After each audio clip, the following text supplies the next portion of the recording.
നമ്മളിൽ പല ആൾക്കാർക്കും ഒരു പ്രശ്നമുണ്ട്. അതെന്താണെന്ന് വെച്ചാൽ സെൽഫ് ആക്സെപ്റ്റൻസ് ഇല്ല എന്നുള്ളതാണ്. അതായത് നമ്മളെ തന്നെ അംഗീകരിക്കാൻ പല ആൾക്കാരും റെഡിയല്ല.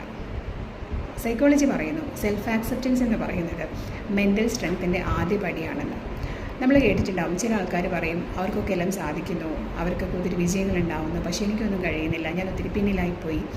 ഇതിൻ്റെയൊക്കെ മെയിൻ റീസൺ എന്ന് പറയുന്നത് സെൽഫ് ആക്സെപ്റ്റൻസ് ഇല്ല എന്നുള്ളതാണ്. നമ്മൾ കേട്ടിട്ടുണ്ടാവും ആൾക്കാർ പറയുന്നതൊക്കെ ആയിട്ട്, അതായത് അവളൊരു ഇമോഷണൽ പേഴ്സണാണ്, അല്ലെങ്കിൽ അവൻ പെട്ടെന്ന് വിഷമിക്കുന്ന കൂട്ടത്തിലാണ്, അവർ ഒത്തിരി ചിന്തിക്കുന്ന ഒരു ടൈപ്പ് ആൾക്കാരാണ്, പിന്നെ അവർ ആൾക്കാരെ പെട്ടെന്ന് വിശ്വസിക്കുന്നവരാണെന്നൊക്കെ. നമ്മൾ മനസ്സിലാക്കി വെച്ചിരിക്കുന്നത് ഇതൊക്കെ ഒരാളുടെ ദൗർബല്യങ്ങളായിട്ടാണ്. പക്ഷേ ശരിയായ അർത്ഥത്തിൽ ഇതൊന്നും ദൗർബല്യങ്ങളല്ല. ഒന്നാലോചിച്ച് കഴിഞ്ഞാൽ ഒരു ഇമോഷണലായൊരു വ്യക്തി, വികാര പ്രകടനങ്ങൾ നടത്തുന്ന ആൾക്കാർ ശരിക്കും അവരൊത്തിരി എമ്പത്തറ്റിക് ആയതുകൊണ്ടല്ലേ അവരങ്ങനെ ചെയ്യുന്നത്.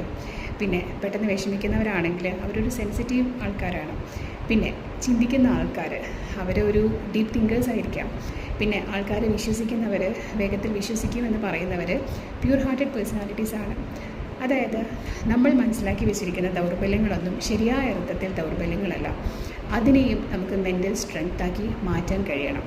അതായത് ഇപ്പോൾ നോക്കിക്കഴിഞ്ഞാൽ ഒരു കുട്ടി കരയുന്നു, ആ കുട്ടി കരയുന്നത് അതിൻ്റെ വീക്ക്നെസ് കാണിക്കുന്നതല്ല, ശരിക്കും അത് അതിൻ്റെ സറൗണ്ടിങ്സുമായിട്ട് കമ്മ്യൂണിക്കേറ്റ് ചെയ്യാണ്.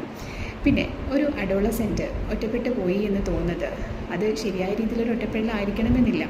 അവൻ്റെ വളർച്ചയുടെ ഒരു ഘട്ടത്തിൽ അവൻ ഒറ്റപ്പെട്ടു എന്ന് തോന്നുന്നത് ചിലപ്പം അവനെ തന്നെ കണ്ടെത്തുന്നൊരു ഘട്ടത്തിലായിരിക്കാം. അത് അവനെ കുറച്ചുകൂടെ ഇമ്പ്രൂവ് ആക്കാൻ ചിലപ്പം ഹെൽപ്പ് ചെയ്തേക്കാം. അപ്പോൾ നമ്മുടെ എല്ലാ വീക്ക്നെസ്സും ശരിയായ രീതിയിൽ വീക്ക്നെസ് അല്ല, നമുക്കതിനെയും സ്ട്രെങ്ത്താക്കി മാറ്റാൻ കഴിയണം.